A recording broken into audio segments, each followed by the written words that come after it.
Welcome to the deep dive. We often think about money like it's just math, don't we? Earning, saving, investing. It feels like it should all be about the numbers. Yeah, that's definitely the standard way to look at it. But Exactly. the sources we're diving into today paint, a much more complicated picture. They really argue we need to look beyond the spreadsheets. Right, into the psychology of it all. Exactly. The psychology, the emotions, how all that stuff powerfully and sometimes kind of sneakily influences our financial lives. Okay, so this material gets into things like behavioral finance, financial psychology.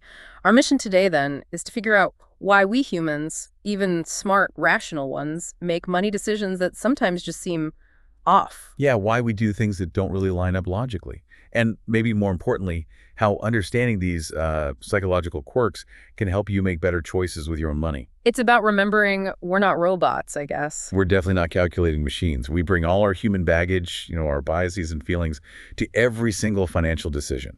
Okay, so let's unpack that term. Behavioral finance. How's that actually different from, standard economics? Well, basically, behavioral finance studies how our psychology affects us as investors and how that collective psychology impacts the financial markets overall. So it challenges that old idea of the perfectly rational economic actor. Totally. Traditional economics often assumes we're always rational, we have perfect self-control, always act in our best interest.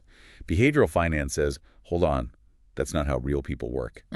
Folks like Daniel Kahneman and Amos Tversky did foundational work showing that actually our decisions are often based on mental shortcuts, emotional reactions, cognitive biases. We don't always have all the info. You mentioned heuristics, those mental shortcuts. Yeah, heuristics, they're like quick rules of thumb, usually helpful, but sometimes they lead us down the wrong path financially. Yeah. Like maybe assuming a skink is good just because you know the brand. Oh, right. Or thinking something will keep going up just because it has been going up recently. Exactly. Not based on fundamentals, just a quick association. Got it. And is financial psychology the same thing?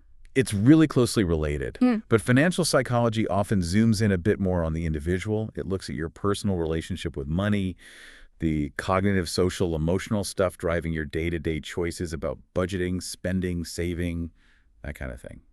Okay, so perfect rationality is out.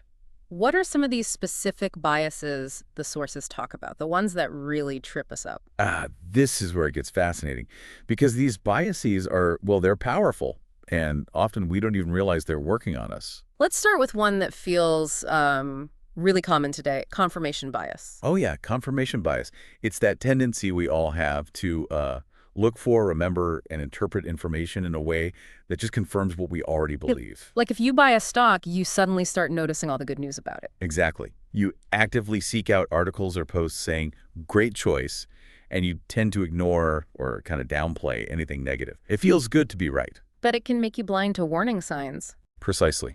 You might hold on to a losing investment way too long because you're filtering out the bad news. And what about the social side? Herd mentality? Herd mentality or herd behavior.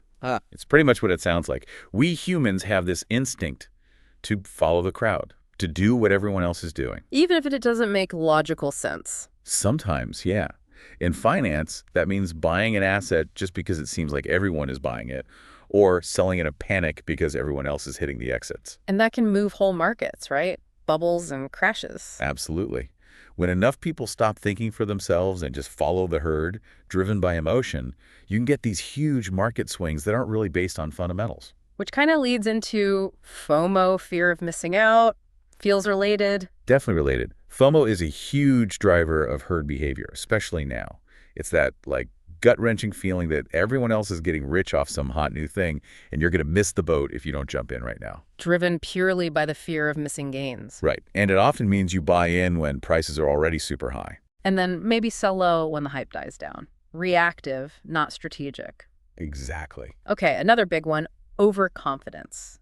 I feel like I've seen this bite people after they get lucky a few times. Oh, overconfidence is a classic trap. Yeah. It's when you start thinking you're much better at investing or managing money than you actually are. Maybe you had a few winning stock picks. And suddenly you think you're Warren Buffett. Kinda, yeah. You overestimate your skill, maybe think luck played less of a role than it did. And the danger is it can lead you to take on way too much risk. How so? Well, you might stop diversifying properly, thinking you can pick only winners, or you might trade too much, thinking you can time the market perfectly, or you abandon a solid long-term plan for something riskier. So a bit of humility is important. Crucial. A realistic view of your own abilities is key to avoiding costly mistakes driven by ego. Now, these next two sound tricky. Loss aversion and the disposition effect. Yeah, they're deeply human. Loss aversion is the idea that feeling the pain of a loss is psychologically way more powerful, maybe twice as powerful, as feeling the pleasure of an equivalent gain. So losing $100 feels much worse than finding $100 feels good. Exactly that. Yeah. Which makes us overly cautious sometimes. We might avoid a potentially good investment just because there's some chance of losing money, even if the potential upside is great. It can kind of paralyze you. It can. And the disposition fact is loss aversion in action when it comes to investing. It's the tendency people have to sell their winning investments too soon. To lock in the gain, feel good. Right, lock in that win. But then they hold on to their losing investments for far too long. Hoping they'll just get back to even. Yeah, hoping they'll recover to the price they paid, just so they don't have to face the pain of admitting the loss. It's judging based on your entry price, not the investment's actual prospects now. So you end up like cutting your flowers and watering your weeds. That's a perfect way to put it. Familiarity bias is another one. Sticking with what you know. Yeah, the comfort zone bias. We tend to prefer investing in things we feel familiar with, maybe companies based in our own country or industries we understand. Which sounds kind of sensible. On the surface, yeah.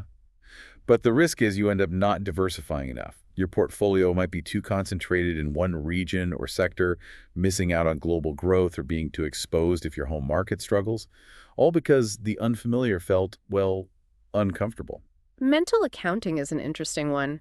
Treating money differently depending on where it came from or what it's for. Exactly. It's how we put money into different mental buckets, like this is vacation money, this is bill money, this is emergency savings, even if it's all just sitting in the same bank account. And that leads to weird decisions. It can, yeah. Like maybe you're stressing about your grocery budget being empty, so you stop buying needed groceries, but you feel fine spending from your entertainment bucket on something less critical, even though, money is money. We talked about recent experiences affecting us, experiential bias. Right, sometimes called recency bias or availability bias. It's how really vivid recent memories can warp our sense of probability. If you went through a big market crash like 2008, that pain can make you feel like another crash is much more likely than it statistically might be. So you might stay out of the market for too long afterwards. For years, sometimes. Because that negative experience is so easily available in your mind, it overshadows the long-term data. Emotional gap sounds straightforward. Letting strong emotions take over. Pretty much. Making decisions when you're feeling really intense fear or anxiety or even extreme excitement or anger, those strong emotions can just completely bypass your rational thinking. And anchoring, getting stuck on a number. Yeah, anchoring is when we latch onto some initial piece of information, often a number, maybe irrelevant, and use it as a reference point for later decisions, like maybe setting this year's budget based only on last year's without really thinking if needs have changed, or judging an investment's value based only on the price you first paid for it. And one source brought up scarcity versus abundance mindset. That feels bigger than just one bias. It really does. It's more like a fundamental lens through which you view money and resources. A scarcity mindset sees everything as limited. Money is hard to get, easy to lose, you got to hold on to it tight. Which leads to fear, maybe hoarding. Yeah, anxiety, maybe missed opportunities because you're too afraid to invest or spend, even wisely, always focusing on what could go wrong, the potential lack. Versus an abundance mindset. That view sees possibilities, sees money as a tool, believes in growth, in creating value. It tends to foster more openness to, calculated risks, investing for the future, even generosity. It's less fear-based. So your core belief about money itself can really shape everything else. Fundamentally, it influences your daily actions, your risk tolerance, your goals, which then feeds back into your results. It can become a self-fulfilling prophecy almost. Wow. Okay, so our brains definitely have a lot of ways to mess with our money decisions. But what about beyond just investing? How do emotions affect our day-to-day personal finances? Oh, hugely. It's not just about stocks. Think about impulse spending, negative feelings like stress, anxiety, insecurity. They can trigger spending that goes against our better judgment or our financial plan. Retail therapy is a real thing for many people. Using spending to cope with feelings. Exactly. And the sources also really highlight the impact on relationships. Yeah, money fights are famous for causing stress. They're consistently one of the top stressors for couples. Different views on spending or saving, hidden debt, worry about bills. It can cause so much tension, shame, arguments, people withdrawing from each other. Money carries a lot of emotional weight in a relationship. So talking about it openly is key, even if it's hard. Absolute crucial. Probably one of the toughest but most necessary conversations for partners to have for their financial health and the health of the relationship itself. And what about that big question, does money buy happiness? The sources touch on that complex relationship. Generally, yes, more money tends to correlate with more happiness, but maybe only up to a certain point. Enough to cover needs, provide security. But it's not a straight line up. No. And the insight seems to be that maybe the happiness isn't from the money itself, but what the money allows you to do. Like what? Like reducing stress, having more options, maybe buying back some of your time, feeling secure. It's the peace of mind and the resources it provides, rather than just the dollars. That's a really helpful way to frame it. Not the cash, but the calm. Precisely. Okay, so we know our brains are wired this way, emotions are powerful. How do we actually manage all this? How do we master our money psychology? What practical steps do the sources suggest? Well, the absolute first step, and maybe the hardest, is just awareness, acknowledging your emotions as you're about to make a decision. Like noticing when you feel that FOMO kicking in, or that fear during a dip. Exactly. Recognize the feeling. Then, crucially, pause. Just take a breath before you act. Ask yourself, is this coming from my plan, or is it just this emotion talking right now? Creating a space between feeling and action. Yes. That pause is where rationality can step back in. And one of the best defenses against emotional reactions is having a solid financial plan in the first place. Goals, budget, investment strategy, all written down. Yeah, having it defined. Because when things get chaotic or you feel that emotional pull, your plan is your anchor. It reminds you of your long-term vision, the rational steps you already decided on. So it helped you resist the urge to ditch the strategy. Definitely. It grounds you. It's particularly good against things like FOMO, panic selling, or just generally getting swayed by market noise or your own feelings. And automation seems like a way to bypass the emotions altogether. Oh, automation is incredibly powerful for that reason. Setting up automatic savings transfers, automatic investments into your retirement or other accounts. Set it and forget it. It's a cliche because it works. It takes the decision out of your hands each month or paycheck. It ensures consistency, whether you're feeling optimistic or pessimistic, whether the market's up or down, it just happens. It helps counter so many biases by removing the need for active, potentially emotional choices day to day. And focusing long-term sounds critical too. Absolutely vital. Yeah. So many biases get triggered by short-term stuff, a news headline, a recent market move. If you can keep your focus firmly on your long-term goal of retirement in 20 years, that house down payment in 5 months, you can kind of zoom out. See the bigger picture. Yeah, zoom out from the daily noise. It helps you appreciate things like compounding over decades, and it makes those short-term emotional swings feel less earth-shattering. It helps you stick with your plan through the bumps. Continuous learning was also mentioned. For sure.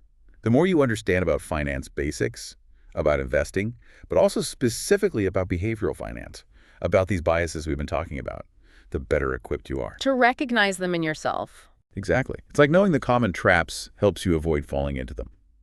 Education empowers more rational choices. And lastly, financial mindfulness. What does that involve? It's about bringing that self-awareness we talked about to a deeper level, regularly reflecting on your relationship with money. What are your core beliefs about it? What situations tend to trigger strong emotions or certain biases for you? Like keeping a journal, maybe? Journaling can be great, or just setting aside time to think about your patterns. It's not about judging yourself, just observing, oh, when X happens, I tend to feel Y and want to do Z. Recognizing your personal triggers is the key to developing better responses over time. So it's really about understanding your own unique money psychology. That's it, building that internal awareness so you're operating more consciously, less on autopilot driven by hidden biases and knee-jerk emotions. So wrapping this up, the big message isn't just get better at math. Not at all. It's that financial success is maybe just as much, or even more, about understanding and managing yourself, your psychology, your emotions, your mindset. The numbers matter, of course, But how we interact with those numbers is driven by our very human brains. And knowing we're not perfectly rational isn't a flaw, it's actually useful information. It's a roadmap. It shows us where the common pitfalls are. Understanding these deviations from rationality gives us a blueprint for building better habits, better systems, and ultimately making smarter financial decisions over the long haul. This really makes you think differently about money. So for everyone listening, given how deeply money and emotions are connected, how might recognizing these psychological forces change how you think about your own past financial choices, or maybe how you approach the next ones? Definitely something to reflect on.